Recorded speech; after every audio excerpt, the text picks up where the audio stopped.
বলি আমার রেল নিয়ে কয়েকটা কমপ্লেন ছিল, বলি যদি একটুকু সময় নিয়ে শুনতেন।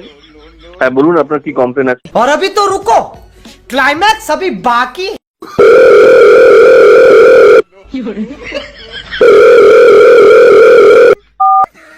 নমস্কার, ভারতীয় রেল পরিষেবা কেন্দ্রে স্বাগত। হ্যালো। হ্যাঁ বলুন স্যার, আপনি কে বলছেন? পরিচয়টাকে দিন। হ্যাঁ, আমি বাপ্পি বলছি। হ্যাঁ বলুন। বলি আমার রেল নিয়ে কয়েকটা কমপ্লেন ছিল, বলি যদি একটুকু সময় নিয়ে শুনতেন। হ্যাঁ বলুন, আপনার কি কমপ্লেন আছে? বলছিলাম আমার ওই দিল্লি যাবার টিকিট কাটা ছিল আর তো ট্রেনটা ক্যান্সেল হয়ে গেছে, তো রেল ডিপার্টমেন্ট পুরো টাকাটাই আমার অ্যাকাউন্টে ফেরত দিয়ে দিয়েছে। তো আপনি তো আপনার পুরো টাকাটাই ফেরত পেয়ে গেছেন, তাহলে কিসের কমপ্লেন? না মানে আমি যদি দুদিন আগে মনে করুন আমার ট্রেনটা মানে টিকিটটা যদি ক্যান্সেল করতাম, তো তাহলে কি আপনি আমাকে পুরো টাকাটা ফেরত দিতেন? তখন তো আপনি ক্যান্সেলেশন চার্জ 20% কাটিয়ে তারপরে বাকি টাকাটা ফেরত দিতেন।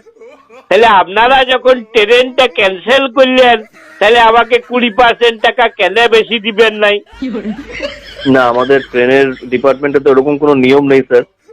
হ্যাঁ, আমার তো কমপ্লেনটা ওইখানে। বলি নিয়ম নাই তো তাহলে নিয়ম করুন।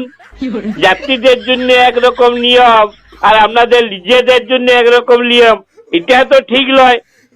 বলি আরেকটা কথা, বলি সেদিন আমি লোকাল ট্রেনের টিকিট কেটে পরে আর এক্সপ্রেস ট্রেনে চেপে গেছিলাম। আর মানে বর্ধমানে আমার একজন বন্ধু ভর্তি ছিল, তো লোকাল ট্রেনের টিকিট কেটেছিলাম, যে ট্রেনটা ফেল করে গেলাম, তো তাড়াতাড়ি যাবার ছিল তার জন্য এক্সপ্রেস ট্রেনে চেপে গেলাম, তো আমাকে 250 টাকা ফাইন করে দিলে গিয়া।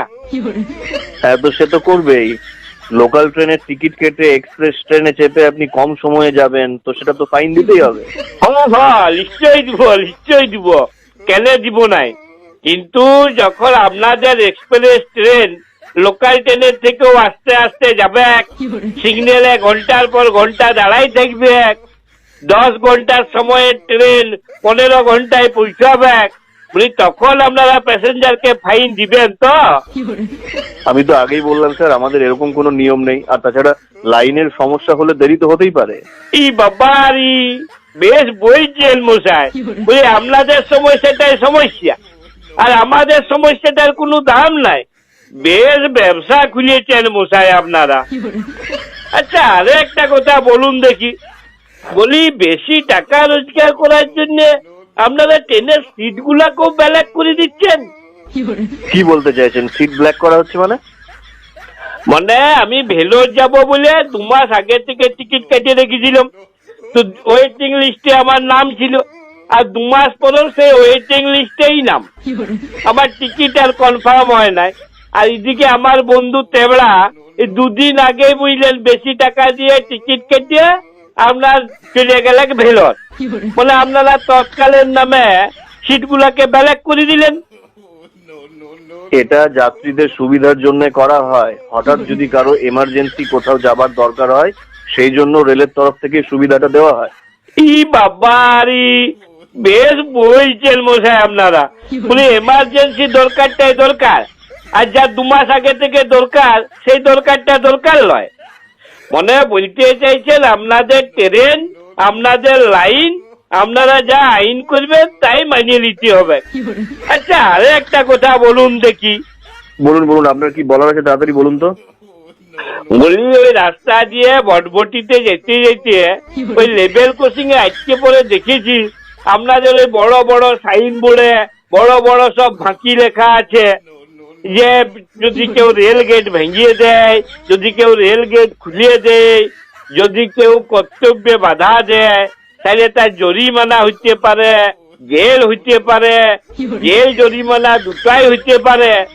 কিন্তু আপনাদের লেভেল ক্রসিং এ মনে করুন কেউ যদি দাঁড়াই পড়ে, কোনো অ্যাম্বুলেন্সে মর রুগী যদি মরিয়ে যায়, তাহলে আপনারা তাদের পরিবারকে চাকরি দিবেন না দিবেন নাই, বা কি ক্ষতিপূরণ দিবেন, সে সকল তো কিছু লেখা নাই।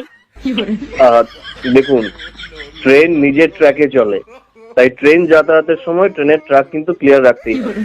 ই বাবারি, বেশ বইছেন মশাই মামনি।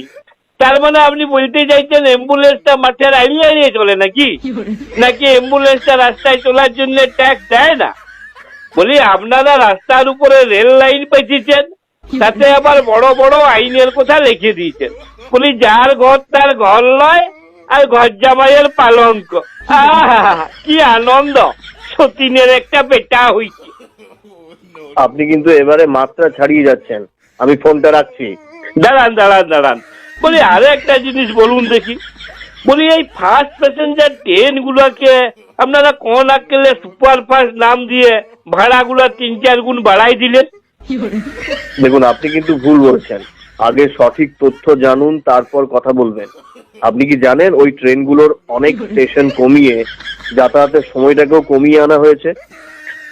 তা বটে। বেশ বলছেন মশাই আপনি।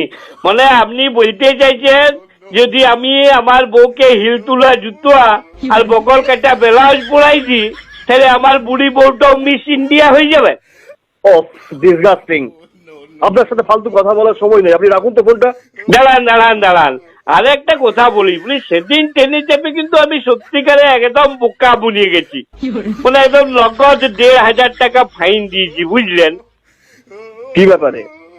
মানে সেদিন ট্রেনে যাচ্ছিলাম, তো দেখছি একটা টিয়া ঝুলছে, চেন ঝুলছে। তো আমি টিটিকে জিজ্ঞেস করলাম, বলে এই চেনটা কি বটে? তো টিটি বললো এই চেনটা টেনে দিলে ট্রেনটা দাঁড়াই যাবে। তো আমি দিলাম চেনটা টেনে, তো ট্রেনটা ভস করে থেমিয়ে গেল। হ্যাঁ, তো সেটাই তো হওয়ার কথা ছিল। সেটাই হবার কথা ছিল, কিন্তু আমি মনে করেছিলাম বোধহয় ট্রেনটা সাপের মতন ফোলা তুলে দাঁড়াই যাবে। মশাই, আপনি রাখুন তো, বাজে বকবেন না। বাজে বকার সময় না এখন, রাখুন। আরে শুনুন, আরে একটা কথা বুঝলেন, আমার ছোটবেলা থেকে খুব জানার ইচ্ছা, আমাকে একটু ক্লিয়ার করে দেন দেখনি। বলে আপনাদের এই শতাব্দী ট্রেনটা, এটা এই মেল ট্রেন না ফিমেল ট্রেন? রাখুন তো। মেল ট্রেন, ফিমেল ট্রেন, বুঝতে পারেন?